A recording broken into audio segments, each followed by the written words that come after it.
There was a gentleman who kept coming through. He was dressed really nice. That always stood out to me. He dressed very nice, like a businessman, and had the right things to say. He had, like, everything was just right. His moves, his wording, his how to treat a lady, I guess. He knew how to find their weaknesses and be almost like too good to be true.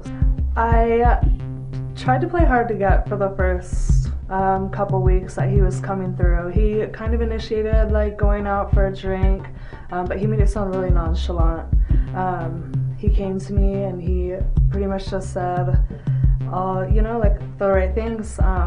He wanted to take a beautiful young lady out to dinner, and he would be honored to do that. And so I decided to go ahead and do that.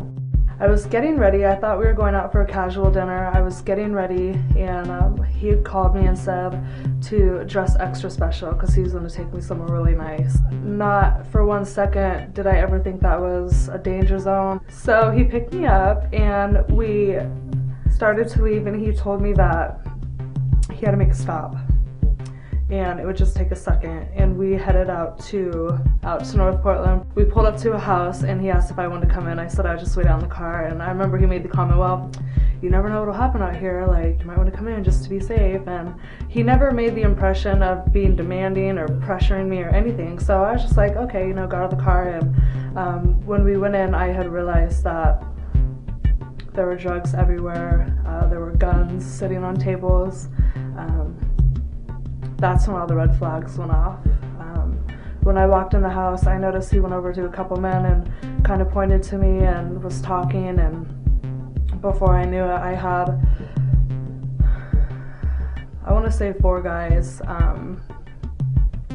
just grabbing me, holding my arms, and I just remember fighting.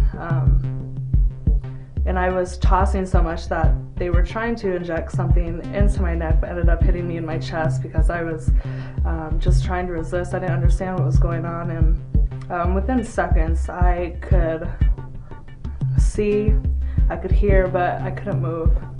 And for the rest of the night, I remember seeing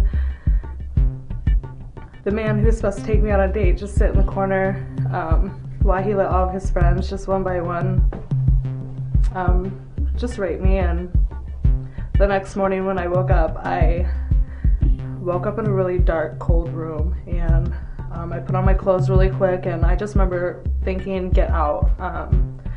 When I tried to leave the house, they would just cross their arms, and they had a gun in their hand. So I waited there, and within a couple hours, he had showed back up to get me, and that's pretty much when my life was taken from me. I would get beat up, and I would see this man spit on me, or he would pee on me. He went to great measures just to make me feel like I was nothing, like there was a dollar sign over my head and that's all he saw. He would network off of really classy men that we're supposed to rely on in our society. A lot were doctors. I've seen a couple judges in my time, and attorneys, and I even had instances where I would run into police officers. And I remember I had to start keeping track in a notebook because the numbers were starting to grow larger and larger every day. And after it was over 300, I quit keeping count because every time I got to put a tally in that notebook, I just lost a little bit more of myself. I lost a little bit more hope, and it's devastating. I would say if I had to pick a number on how many times after 3 years that this went on, it was well over 1,000.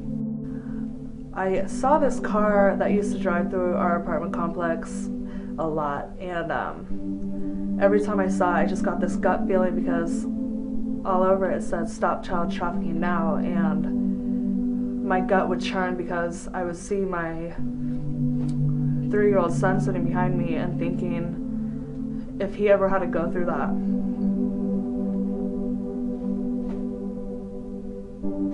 that would kill me.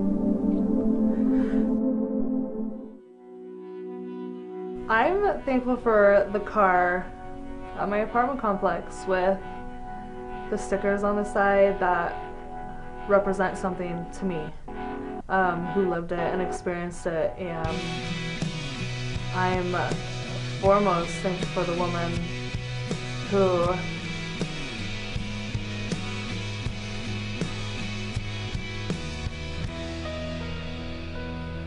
cares, who invests so much time and energy into something that's huge. This is a huge problem. And if it wasn't for the car, that stands out completely, I wouldn't be where I'm at, and I wouldn't be able to talk about it, and I wouldn't be able to just feel and live life.